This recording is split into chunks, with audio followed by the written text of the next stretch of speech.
Welcome back. Thomas Tuchel has become England's 8th manager this century and 3rd foreign manager after Sweden's Sven-Göran Eriksson and also the Italian Fabio Capello. Tuchel says his nationality isn't an issue and he hopes to prove himself to England fans with results on the pitch.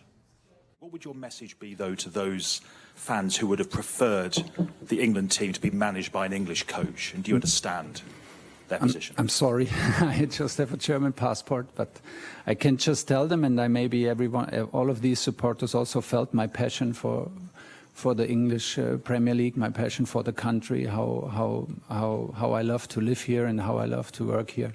So my memories are on the highest level of that played a huge role.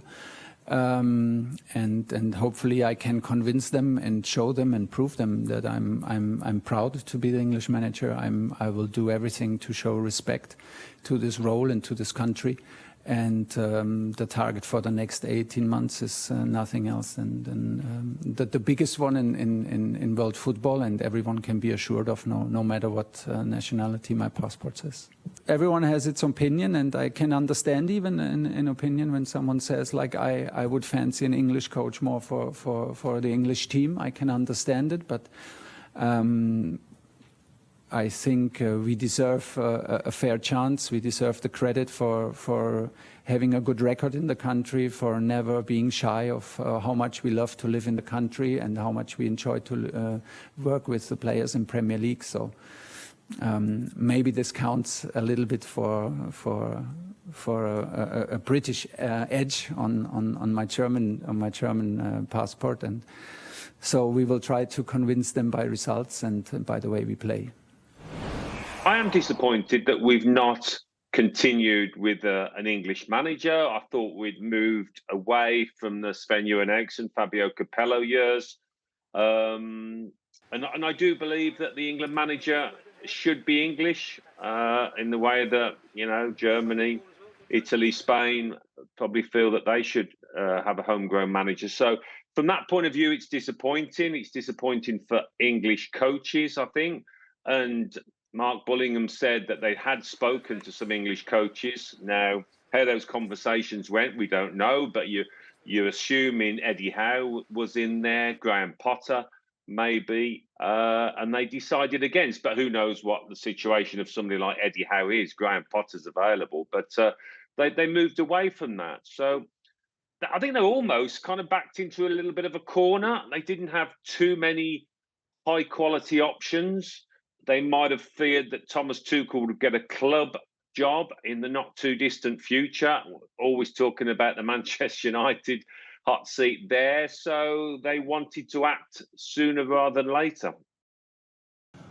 I'm in the camp that, we want someone who's going to take the team on and hopefully, get to that one step further that everyone wants. So, he's got good experience in England. His English is good. He's obviously a winning coach, and it's all the criteria, I think, that was set out by the FA. So does he tick a lot of the boxes? I think he ticks them all.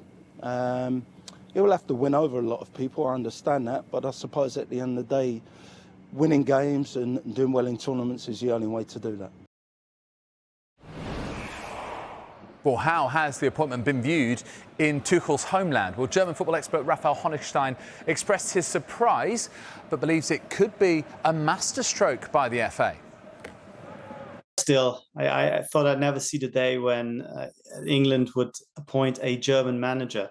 But I guess having been down the route with Sweden and Göran Eriksson and, of course, Italy, Fabio Capello, that was the next logical move. But recently it's become a little bit more pragmatic, a little bit more conservative. Chelsea were quite defensive. Bayern Munich, by their standards, were quite defensive. So it's going to be super interesting which Tuchel will turn up. Is it the Thomas Tuchel who plays with the conviction of an attacking footballer, or is he going to be an attacking coach, or is he becoming more and more cautious as his career progresses? I mean, it would be an irony if you get in somebody to do what Gareth Southgate hasn't done, which is, apart from winning, to entertain a bit more, and then get somebody who's perhaps even more pragmatic and more defensive. But my hunch is that he will look at this amazing array of talent and find a way to do justice to that, and that won't be with a negative setup.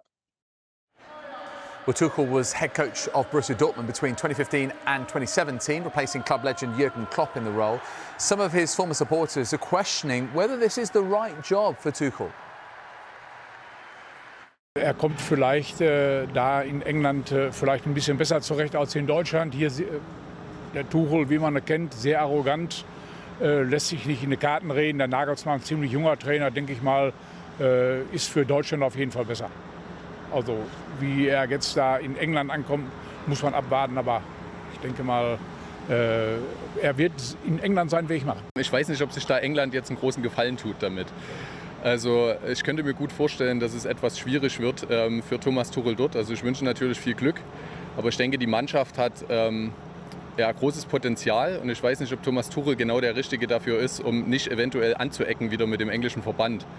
Ich glaube, England hat einen sehr guten Fang damit gemacht. Der lässt offensiv spielen, hat meiner Meinung nach, ist das ein super Trainer gewesen, auch in Dortmund. Ich weiß nicht, wie er mit den verschiedenen Charakteren umgehen kann, weil daran ist er letztendlich in Dortmund auch gescheitert. Er ist ja relativ, wie soll ich sagen, stur in vielen Hinsichten. Deswegen, das wird das Spannende sein. Dass er Ahnung hat vom Fußball und super Trainer, das ist unbestritten.